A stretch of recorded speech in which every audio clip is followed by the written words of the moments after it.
ուրախ եմ, որ նորից այստեղ ենք, Փառք Աստծո, որ մեզ պահեց, պահպանեց, բերեց, աղոթենք, որ Աստված օգնի։ Տեր ջան, շնորհակալ եմ քեզ այս բանսարավորությամբ սիրո համար, շնորհակալ եմ, որ պահեցիր ու պահպանեցիր և բերեցիր քո տուն։ Մենք եկել ենք այստեղ, որպեսզի պաշտենք քեզ, խնդրում ներես մեր մեղքերը, և ինչ խոչընդոտ կա, որ մեր սրտի մեջ ընդունելու քո ճշմարտությունը հեռացնես, որպեսզի մենք կարողանանք պարզ մտքով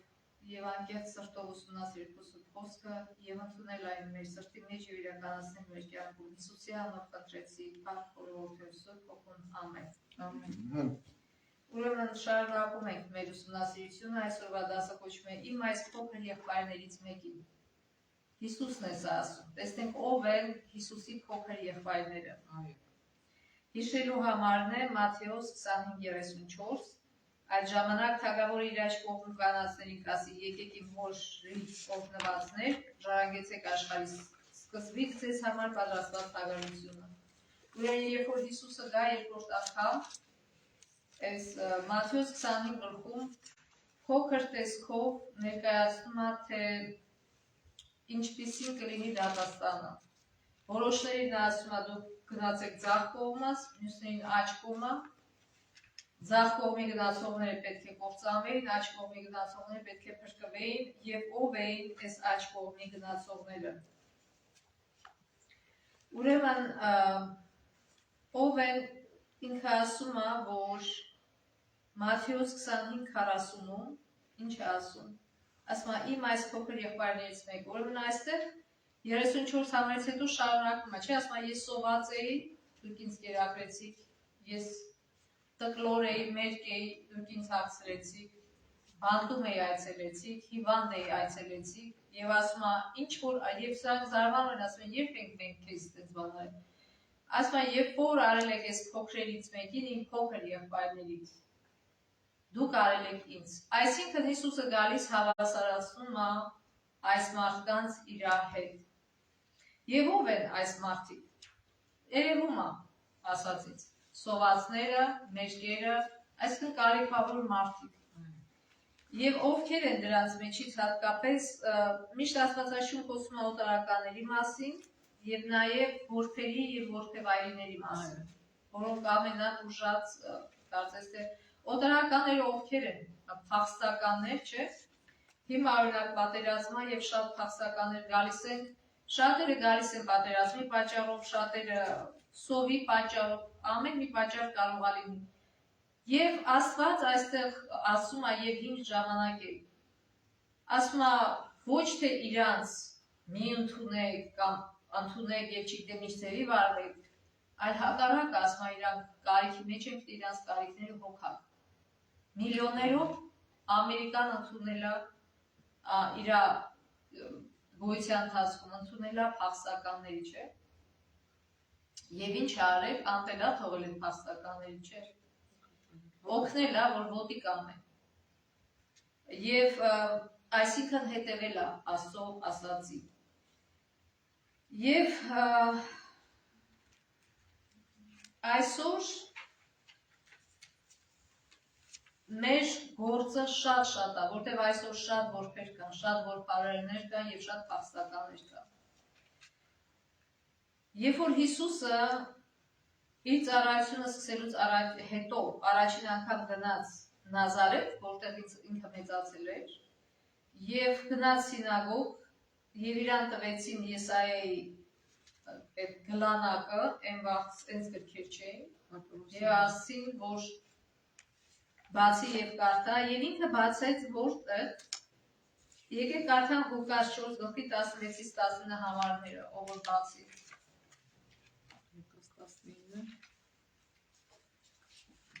Ղուկաս 4 գլուխ 16-ից 19 համարներ։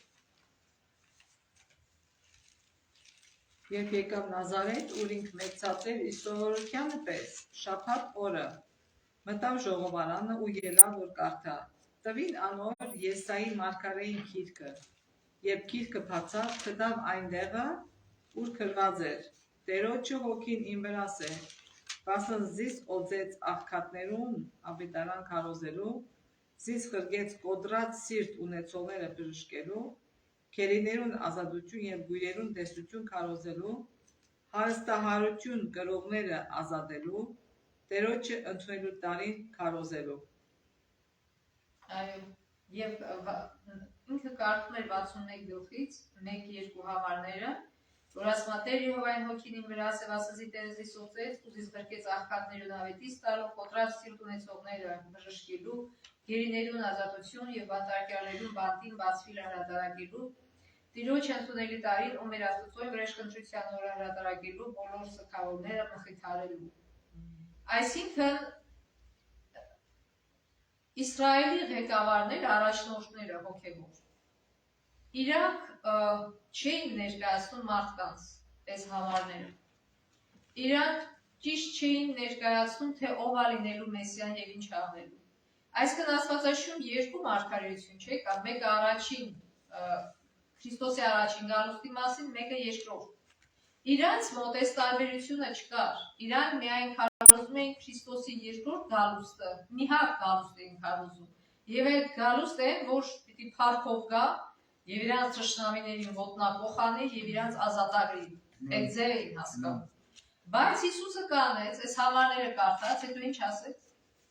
Այսօր կատարվեց։ Այսինքն այլ խոսքերով ասած, ես եմ Մեսիան։ Ես եկել եմ այս գործը անելու։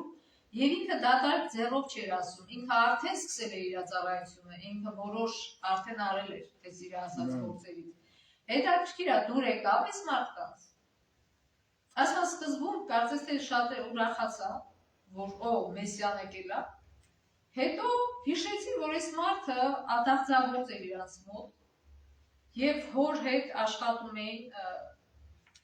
սեղան էին սարքում, ես էին սարքում, ոնց Մեսիան ինչ ադաղձագործ, ինչ բան, Մեսիան իրանք պատկերացրել էր որպես հզոր մի թագավոր, որ գալիս է թագավորը նստում եւ իրանց ճշտամիներին ոտնապող անում։ Եվ ինչ արեցին դրա համար Հիսուսի։ Ուզեցան սպանել, բայց Աստված խառնվեց։ Եվ այսինքն Հիսուսը ամբողջ Աստվածաշունչը այս մասին է, Հիսուսը ինքն է տվել այս օրենքները։ Եվ Հիսուսը ինքը եկավ եւ իրագործեց իր տված օրենքները։ Եվ աղքատների հանդեպ ցուցաբերած Հիսուսի սերը նրա մեսիական առաքելության ամենամեծ ապացույցներից մեկն էր։ Սա է մարգարեությունը եւ ինքը կատարեց այդ մարգարեությունը։ Նույնիսկ Հովհաննես Մկրտիչը, որ իրան մկրտեց եւ ընդունում էր որպես մեսիա, չէր պատկերացնում Հիսուսի անելիքը։ Ինքն էր այդպես պատկերացնում, որ Հիսուսը եկել է եւ պիտի թագավոր նստի։ Եվ շատ դժվար էր, չէ՞, անդադ հարցեր ուղարկեց իր աշակերտներին, որ հարցնեն։ Եվ ինքը տարակուսանքի մեջ էր ընկնում, երբ որ տեսնում էր, որ չի նստում, թագավորի աթոռին չի նստում Հիսուսը, եւ նույնն է իր աշակերտները։ Հույս էին փայփայում տա։ Եվ երբ որ ինքը որպես իշուքի վրա մտավ Երուսաղեմ, ասում են, եկավ այդ օրը, հեսա իրան թագավոր կհայտարարի, բայց Հիսուսը ոչ մի թագավոր իրան չհայտարարեց, որտեղ ինքը եկել էր բոլորովին այլ նպատակներով, ոչ թե այս կրոնական առաջնորդների ասածը։ Ուրեմն 5 տակարանում կան օրենքներ, որոնք Աստված տվել էր աղքատների մասին հոգալու համար։ Օրինակ Ելից 23:10-11 համարներում ասում է. 6 տարից անիր քո հողը եւ հավաքիր դրա բերքը, բայց 7-րդ տարում մի մշակիր եւ թող այն, որպեսզի քո ժողովրդի աղքատներ ուտեն, իսկ դրանից ավելացածը դաշտի անասուններ ուտեն։ Այդպես կանես նաեւ քո այգու եւ քո ձիթաստանի հետ։ Այսինքն 6 տարի ասма ցանիր, հետո 7-րդ տարին հանգիստո հողը ոչ ցանի ոչ բան, բայց ասма ինչ որ աճացնի դու չես հավաքելու, այլ թող աղքատները դրան հավաքեն եւ նույնիսկ դաշտի գազանները Աստված բոլորի մասն է հոգում։ Եվ իրանց դրա հետ նաեւ խոստում ա տալի, ասма 6-րդ տարում ես այնքան բերք ձեզ կտամ, որ 3 տարի կուտեք։ Եվ 7-րդ տարում եւ 8-րդ տարում նաեւ Եվ նաև Ղևտացիս 23:22 համարը եթե կարդա, ով որ բացում, մեկը թող դա բացի 23-22-ը Ղևտացուց։ Եվ Մյուսը երկրորդ օրինաց 15-11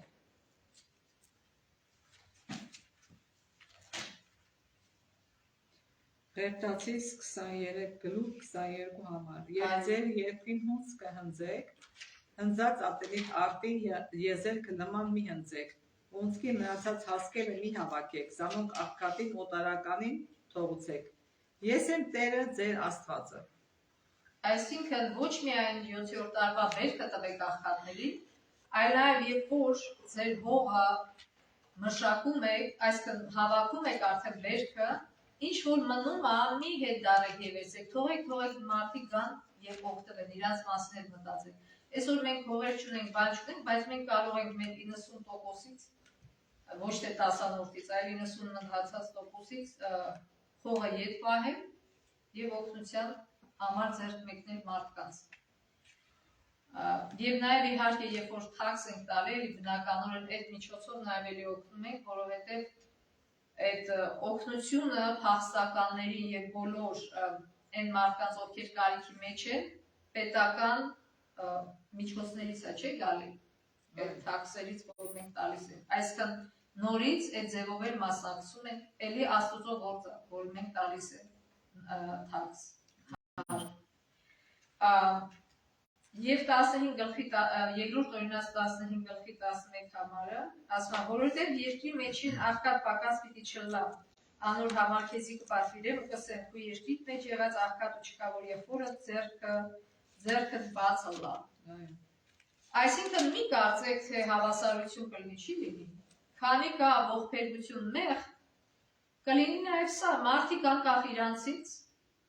ընկնում են վատ վիճակների մեջ, ոչ մեկ գարանտիա չունի դրանից։ Երբ որ ինձ դասատուն social science-ի ասում են, օրինակ ինչի, մենք պիտի հարկ տանք, ինչ որ մեկը օգտվի դրանից, ինչի։ Հետո բացատրությունը եկա, որովհետև մենք ոչ մեկս գարանտիա չունենք։ Այս ամբողջ սիստեմը ստեղծվեց 30-ական թվականներին, երբ որ ուժեղ ինֆլյացիա եղավ Ամերիկայում եւ շատ մարդիկ տուժեցին եւ Ռուզվելտը այս սիստեմը ստեղծեց,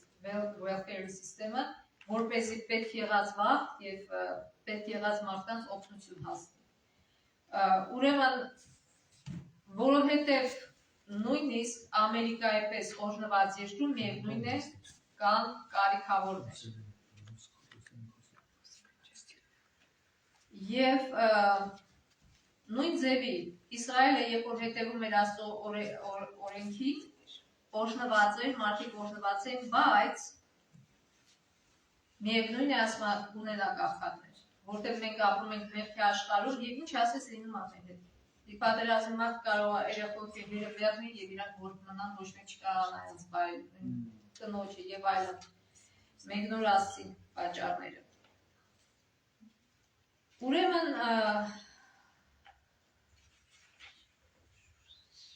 Եվ Աստված ոչ միայն ասում դարեք, այլ այն խոստումներ ա տալի դրա համար։ Ասում որ ես ձեզ կօրհնեմ։ Օրինակ Առակներ 28 գլխի 27 համարում ասում աղքատին տվողը կարիքի մեջ չի լինի։ Տեսեք խոստումը։ Առակներ 29 գլխի 14 համարը աղքատների ճշմարտության դատող թագավորի աթոռը մշտապես հաստատում կմնա։ Բայց այսօր թագավորները, ղեկավարները միթե մտածում են այդ մասին։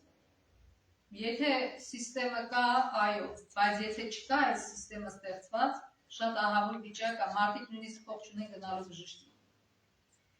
Իսկ Դավիթ թագավորը նշում է. Երանի նրան, որ հոգ է տանում աղքատի համար, նեղության օրը Տերը կփրկի նրան։ Սաղմոսներ 41 գլխի 1 համարն է սա։ Ուրեմն նաև ուրիշ տեսություն կա, որ կոչվում է սոցիալական դարվինիզմ, որը պնդում է, որ չի կարելի եւ պետք չի աղքատներին թույլերին օգնել։ Որտեղ բնությունը ինքը ընտրում է եւ պետքա իրանց թողնել, որ իրանք քչանան, այսինքն աղքատները, հիվանդները, չազուկները, սա Անգլիայում էր այս տեսությունը, որտեղ եթե նրանք բազմանան, ապա ընդհանուր առմամբ կթուլացնեն ազգի հասարակական կարգը։ Պատկերացնում եք, այսինքն լրիվ հակառակ ուսուցում ու տեսություն։ Որքան էլ դաժան թվա այս մտածելակերպը, այդ էվոլյուցիոն տեսությանը եւ դրա հռչակած քիղծ փիլիսոփայությանը հավատելու դրամատական հետևանքն է։ Այսինքն էվոլյուցիան ինչ է ասում, ուժերն է հաղթում, գնում է առաջ, իսկ Աստծո գիրքն ինչ է ասում, Հիսուսը ասում է, մեր արարիչը ասում է, երբ որ անում եք իրանց, ինձ եք անում։ Ինքը հավասարացնում է իրան այս դժբախտ մարդկանց։ Եվ արդյոք քրիստոնյան պետք է հետևի այս սոցիալական դարվինիզմին, թե Աստծո խոսքին։ Իհարկե, որ Աստծո խոսքին մենք պետք է հետևենք, սրա գրավի հակառակ բաներին։ Եվ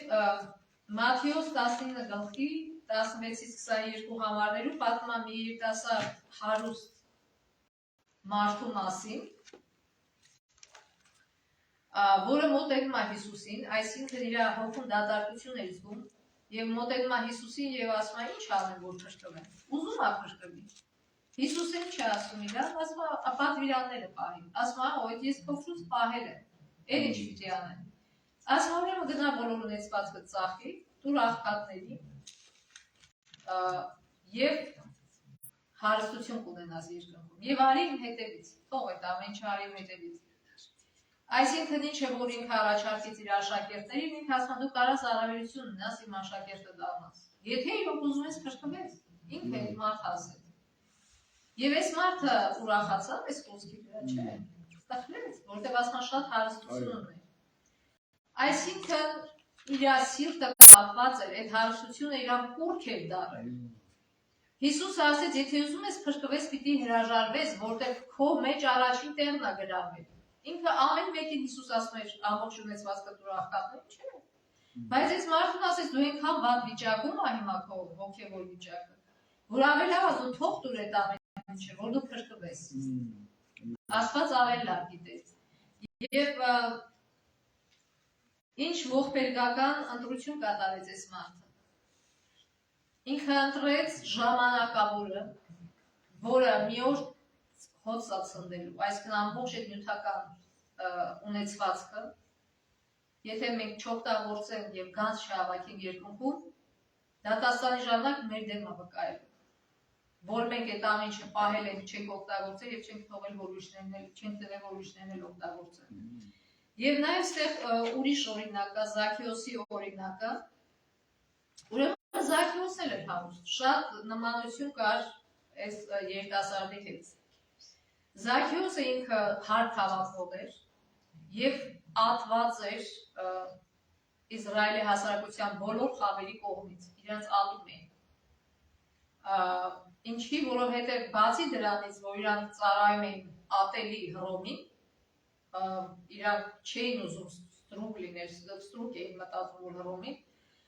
այլև խաբում էին, այսինքն եթե հարկը պիտի վերցնեին $5, վերցնում էին $10, $5 դնում էին իրենց ջեբը, $5, այսինքն երկու անգամ ավելի ատելի էին։ Եվ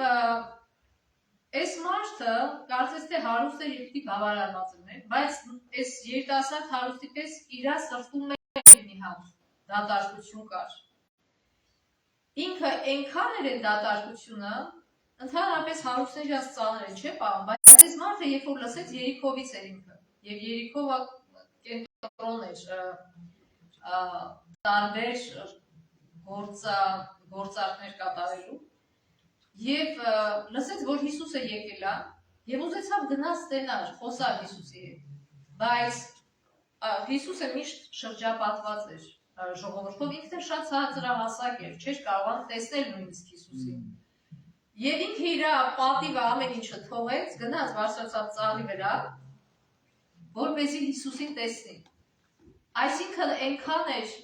փափագը իր սրտում, որ ինքը նույնիսկ չամաչեց հարուստ լինելով, մեծ տարիքով լինելով, գնաց ծառի վրա հելավոր։ Եվ իհարկե Հիսուսը դա նկատեց։ Եվ ոչ միայն իր հետ խոսած, ինչ ասել։ Ասեց, ես այսօր գալիս եմ քեզ հյուր, ավելին ասեց, քան թե ինքը սպասում էր Հիսուսից։ Այսինքն այս բոլոր ժողովուրդը սրան արհամարում էին, ատում էին, բայց Հիսուսը ասեց, ես գալիս եմ քեզ հյուր։ Եվ գնաց հյուր, խոսեց։ Եվ Հիսուսին ստի կարիք չի եղավ, որ ասի, գիտես քո ունեցվածքը կամ ունեցվածքի մի մասը դիտած աղքատների չէ, այս մարդը ինքը ասեց ուրախացավ փրկությունից, այդ որ ինքը կարա փրկություն ստանա եւ ասեց ինքը իր որոշումը ասեց ես իմ ունեցվածքի կեսը տալիս եմ աղքատներին, բացի այդ բոլոր նրանց ում խաբել է 4 անգամ ավել հետ են տալու, որտեղ այդպես էր օրենքը, գիտեք, ասում ումից ինչ որ գողացել է, պիտի 4 անգամ ավել հետ տալ։ Այսինքն այս մարդը բացի կեսը տալուց հաշվելու է, այնտեղ ունի գրած Թյովա հաղթվել։ Եվ հաշվելու է, կանչելու է, ասելու է գիտես ես քեզնից այսքան ավել եմ վերցրել $5, ավ քեզ $20 հետ։ Պատկերացրեք ինչքան $20-ներ ինքը հետ պիտի տար, բայց ինքը այնքան ուրախ է փրկությունից, որ իրան այդ չէր երևում, այդ փողը իր համար ուրք չէր։ Եվ ինքը ուրախությամբ ուզում էր վճարել եւ սրտի խաղաղություն ստանալ։ Եվ էդի արդեն ապացույց էր, երբ որ մարդիկ տեսնեին այդ գործը իր ինչ կանեն, Հիսուսին կհետևեն, որտեղ կտեսնեն, որ իրոք Հիսուսը իրական փոփոխություն անում մարդու մեջ, որ մարդը չի փողը աստվածացնում։ Եվ ուրեմն երբ որ այս հարուստ այն մյուս երիտասարդ իշխանը հեռացավ, եւ Հիսուսը ասեց, այո, շատ դժվար է հարուստների համար փրկվել, ավելի հեշտ է ուխտը անցկացվի այդ ասեղիծակում, եւ զարմացան աշակերտները, ինչի զարմացան, որովհետեւ հրեական մտածելակերպով եւ Հրեաստանի առաջնորդները նենց էին մարդկանց գլուխը մտցրել, որ եթե աղքատա ուրեմն անիծված է, եթե հարուստ է ուրեմն օժնված է եւ գնում է դեպի երկրի արքայություն, իսկ եթե աղքատա չէ։ Եվ սրանք զարմացան, ոնց է, մայր Հիսուսը հակառակն ասում է հարուստն է դժվար գնում երկրի արքայություն, եւ ասին ոնց կարելի է սա լինել, եւ Հիսուսը ինչ պատասխանեց, ասում է մարդու համար անհնարին է, Աստծո համար հնարավոր է, եւ Զաքեոսի օրինակով ցույց տվեց։ Աշակերտները տեսան եւ հասկացան, որ Աստծո շնորհքը կարող է նաեւ այս ձևի մարդկանց փրկել։ Հալելույա։ Եվ մյուս օրինակը Հոբի մասին է, Հոբի առաջին գլխի 8 համարում ինչ է ասում։ Ասում է ուզ երկրի մեջ Հոբ անող մարդ մկար, չէ, մի 8-րդ համարը։ Տերը ըսավ սատանային, իմ Հոբ ծառայից աղեք ուշադրություն ըրիր, երկրի վրա անորպես կատարյալ եւ արդար աստվածաբար ուշադրությունը ետ քաշվող մարդ չկա։ Ուրեմն այսի երրորդ մարդն է, որ այսօր մենք ուսումնասիրում ենք, որը շատ հարուստ էր, Հոբը շատ հարուստ էր, անտիվանամար հարստությունն է։ Եվ այս անգամ մի անգամ էլ ենք ասել, որ ժամանակ առ ժամանակ Աստծո ստեղծած աշխարհների ներկայացուցիչները գնում են Աստծո մոտ եւ հաշվետվություն են տալի։ Ցավոք, ինչպես այսօր քարոզի վաղ ասվեց, այստեղ մեր ներկայացուցիչը դարավ սատանան, մինչև որ Քրիստոսը խաչվեց, որտեղ երբ որ Քրիստոսը խաչվեց, մեզ փրկագնեց եւ ինքը դարավ մեր ներկայացուցիչը։ Եվ Քրիստոսի խաչվելուց առաջ սատանան էր գնում ներկայանում։ Եվ ինչ էր ինքը մեծամասամբ ասում։ Բամբասը, այս ինչը սենց վատ բանարից ինչ էր ինքը բամբասում։ Որ ասուն ապացուցի ինչ։ Գիտես, քո օրենքը տված, ոչ մեկը չի կարա բայ, սխալը դու ես, քո օրենքն է, ոչ թե մարդիկ։ Իսկ ինչ էր ինքը ուզում ապացուցել, որ ոչ մեկ չի կարա անի քո օրենքը։ Ինքը կպած ուզում է հետ գնա հետ, երկինք, իր տեղն էր ուզում հետ։ Իհարկե հիմա էլ չի կարա, որտեղ Հիսուսը արդեն խաչվել է, բայց մինչև այդ ինքը ամեն ձևի ուզում էր փորձեր ապացուցել, որ սխալը դու ես, քո օրենքն է։ Բայց Աստված ունի ներկայացուցիչներ այս երկրի վրա, որոնց միջոցով ինքը ապացուցում է, որ ինքը սխալ չի եւ իր օրենքները սխալ չի։ Եվ ասում է Հոբին տեսար, Սատանան ինչ է ասում, ասում է ձերի տեղը չի ինքը քեզ ծառայում, դու ամեն ինչով ախավոր ես, իրան ամեն ինչով օրհնել ես։ Եվ ինքը կարծես թե այդ պատճառով է ծառայում Աստծուն։ Աման դրես։ Եվ ինչ է ասում Աստված, ասում է լավ, թույլ է տալիս այդ հարստությունը ոչ շանա իր արեֆեկտներ հետը, ամեն ինչ վերցրա իր այդ։ Եվ մի օրում ինչ է լինում, խեղճ հողը կորցնում է եւ երեխաներին եւ իր ունեցվածքը։ Իհարկե ունեցվածքի մասին ինքը հոգել չէր տանում, բայց ինքը ինչ արեց, բողոքեց, ասեց եւ շուտով կարծեմ թե ինչքան արդար մարդ էր, եւ Աստված ինքը ասեց արդար մարդ է։ Բայց ինքը ասեց Աստված դու անարդար ես, ես արարվում եմ, դու ես ինչ արիր իմ գլխին, ես ինչ դրեցի, չասեց, ինչ ասեց։ Ասեց Աստված տվեց, Աստված վերցրեց։ Ամեն։ Այս չի նշանակում, որ իր սիրտը չէր ցավում, իր հարստության համար համոզված է, որ չէր ցավում, բայց երեխեքի համար իհարկե որ ինքը սուքանում էր, բայց ուզում էր ասել, որ ես Աստծուն չեմ մեղադրում սրա համար։ Աստված տվեց, Աստված վերցրեց։ Եվ երկրորդ անգամ երբ որ Սատանան գնում է ինչ է տեղի ունենում, էլի նույնը ասում է, սենց ունեց, ասում է, տեսա՞ր Հոբին, տեսա՞ր դու մեղադրում էիր թե իբր թե այդ պատճառով է, որ ես իրան օգնել եմ, բայց տեսա՞ր, որ ինչ ասեց։ Եվ ասում է, իհարկե, դե իրան չես կպել, եւ դրանից հետո ինքն է հիվանդություն կպնում, բայց նորից չի մեղաչում Հոբը։ Ինչ ասում, կնիկ ասում է, դե լավ, ասում է, ինչ ունես կորցնելու, ասում անիծի ու մերի։ Ասում է, չէ, ասում է, ինչ ես, կարծեմ, թե ասում է, ինչ ես հիմար բաներ խոսում, տենց արտահայտվում։ Ասում է, հիմար կնոջ։ Այո։ Ասում է, Աստծուց լավ ընդունենք եւ բանը չընդունենք։ Իհարկե Աստված չի կարել այս բանը։ Բայց մեր փորձելու համար Աստված երբեմն թույլ է տալի, որպեսզի եւ մենք կողվենք, եւ մենք ավելի մաքրվենք եւ ապացուցի Սատանայի, որ այս մարդիկ իրան սիրում են առանց ոչ մի բանի, նույնիսկ երբ որ հիվանդ են, նույնիսկ երբ որ աղքատ են, նույնիսկ ինչ էլ վերցնես իրանցից, իրան միևնույն այն սիրում են, որտեղ ինձ են սիրում, ոչ թե այն ինչ որ ունեն։ Բայց Հիսուսը սա չարփանով բիրիչ փորձեմ ցես։ Այո։ Չարփան, ինչ որ չարփան կապադահի իր մեջ է։ Այո։ Որտեղ չարփան երբեմն մեր մտքեն եւ մեր որոշումներեն գլա, երբ որ ինքնաշարժը գտիշես։